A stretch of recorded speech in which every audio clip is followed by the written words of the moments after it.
todo esse conflito começa agora porque Israel falou, olha, chegou num ponto em que eles estão prestes a ter a bomba atômica. E se eles tiverem a bomba atômica, eles vão lançar aqui.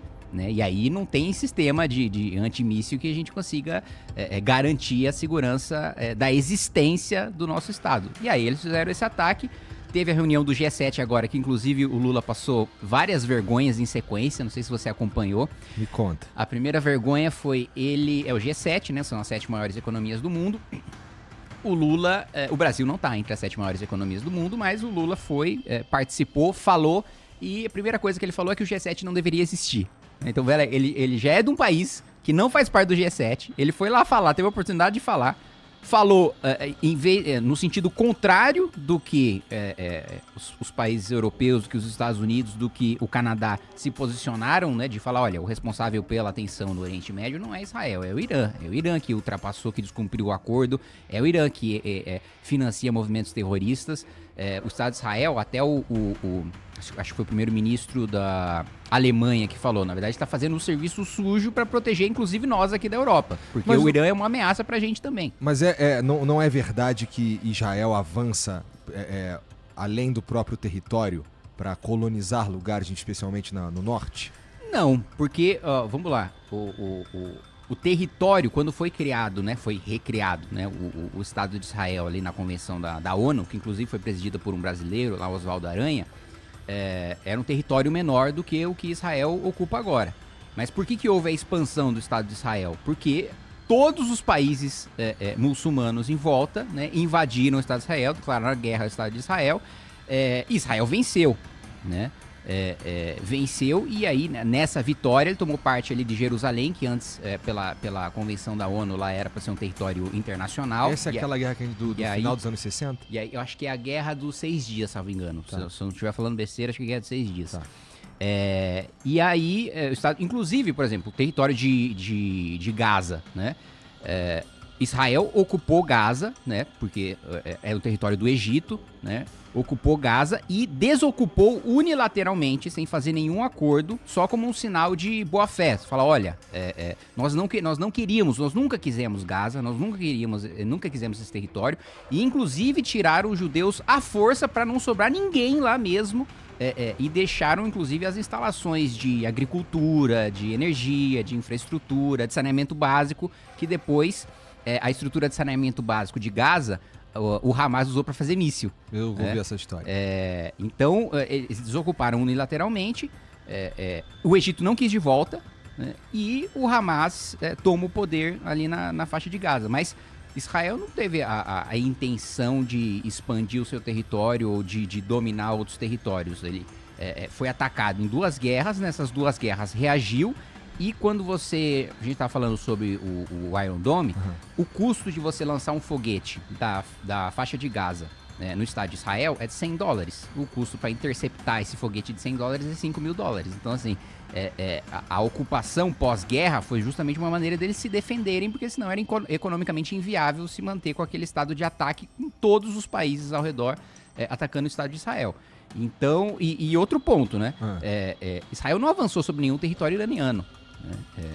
Não existe a desculpa, a guerra ali, e por isso que é tão mais complexo do que outros conflitos. Porque, por exemplo, um conflito extremamente complexo é da Rússia contra a Ucrânia.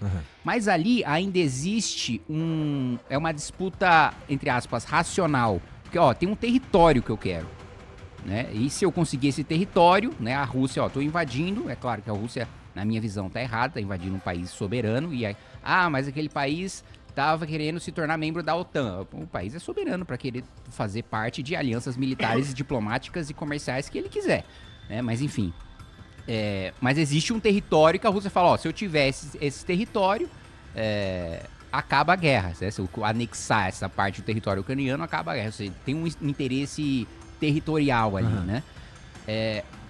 O Irã com Israel, não é que eles querem alguma coisa de Israel, né?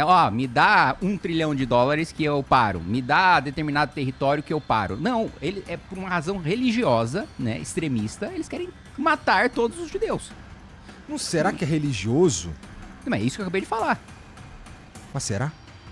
Você acha que não? Eu não sei, porque assim... Mas assim, Isso é a motivação, né, do atual regime iraniano. Mas é claro que também existem outras questões que são as questões geopolíticas que se aproveitam, né, dessa questão para ter uma espécie de guerra por proxy, assim, como se teve na Guerra Fria, né? Então, por exemplo, a gente pode imaginar um cenário em que a China e a Rússia podem enfrentar os Estados Unidos no Irã indiretamente, né? Assim como aconteceu na Guerra Fria, em que nunca oficialmente teve uma guerra entre a União Soviética e os Estados Unidos, mas em outros países, em conflitos regionais, eles se enfrentavam indiretamente, né? E eu acho que, claro que o conflito do Irã envolve isso. O Irã está alinhado com a Coreia do Norte, com a China, com a Rússia.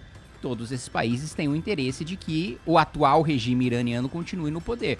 E aí entra numa questão mais complexa ainda, da disputa de poder dentro do próprio Irã, né? Que aí também tem, enfim, foi derrubado um regime lá décadas atrás que existe uma parcela da população que quer que o regime que foi derrubado volte e que caia o regime atual.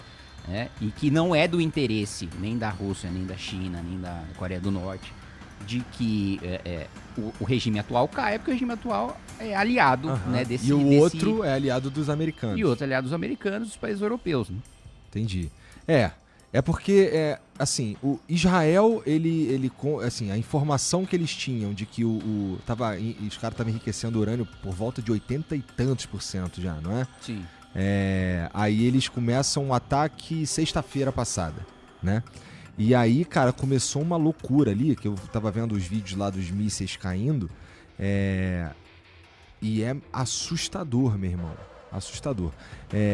Você falou que o Irã atacou um hospital em Israel, né?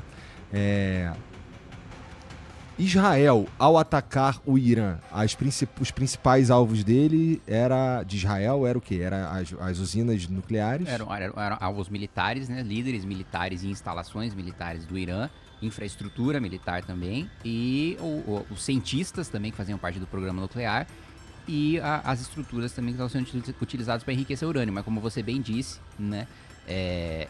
A informação que se tem, né? Também... posso estar enganado, mas é de que tem lá a 50, 60 metros de profundidade, né, o enriquecimento de urânio, e que Israel não tem uma bomba capaz de atingir essa instalação. Só os Estados Unidos, que tem uma bomba que, aliás, nunca foi usada numa guerra real, só foi utilizada em exercício militar, que é capaz de perfurar, se não me engano, 60 metros antes de explodir. Né, e aí seria capaz de destruir essa instalação. Porra, que é uma bomba muito sinistra. Mas é que a entrada dos Estados Unidos... Você acha que o Trump entraria nessa dança aí, cara? Eu acho que sim. Ele tem um interesse ali naquela região ali, um interesse muito, que não tem nada a ver com religião, por exemplo. Não tem. Mas o ponto é que, esquecendo os atores externos, né, o conflito ali, do ponto de vista pragmático, é insolúvel. Porque é uma questão de eu quero te destruir, não quero nada de você. Quero que você deixe de existir, entendeu? Aí fica difícil qualquer tipo de acordo de paz, fica... E nesse sentido, é isso também que dificulta, por exemplo, a criação do Estado palestino, cara? Cara, e o Estado palestino é outra questão que envolve... Eu tive a oportunidade, nessa primeira missão que fiz em Israel, a conversar com um advogado que ficou 20 anos trabalhando em termos de negociação para a criação do Estado palestino, né? Uhum. E ele fala o seguinte, olha, só ali em Jerusalém, né, no Santo Sepulcro, é uma área que é sagrada para judeus, é uma área que é sagrada para cristãos, é uma área que é sagrada para muçulmanos. Hoje, né, a autoridade palestina, né, que tem ali o controle da Cisjordânia, não abre mão na negociação, em havendo a criação do Estado palestino, de ter o controle, né, ali da região do Santo Sepulcro. Uhum. Assim como Israel também não. Assim como hoje, e tem uma divisão lá de 5 ou 6 religiões diferentes que tem divisões de setores ali em Jerusalém, também não abre mão. Então ele falou, olha, isso é um ponto que nunca vai haver concordância, porque é um local sagrado para todo mundo. Né? Igual a esse local, existem outros 23 que nenhum dos lados abre mão. Então, Na opinião dele, né? Isso nunca vai acontecer. Nunca vai ter um acordo para ter um Estado palestino, porque existem... Isso eu tô só falando da questão religiosa de locais sagrados. Eu ainda não tô entrando na questão comercial, militar, diplomática. Eu tô só falando de 23 pontos em que nenhum dos dois lados abre mão de nenhum jeito. Se tivesse um, já seria muito difícil. Aham. Pois é, que situação sinistra, cara. E aí quem sofre pra caralho lá... inclusive, cara, a gente tinha aqui... A Yas ia viajar pra lá, pro Líbano, levar o pai dela e tal, com o bagulho que ela tinha programado há um tempão. E simplesmente não vai ter como ir pra lá, porque os mísseis estão voando por cima do Líbano. Sim. Né? E no Líbano tem o Hezbollah também. É.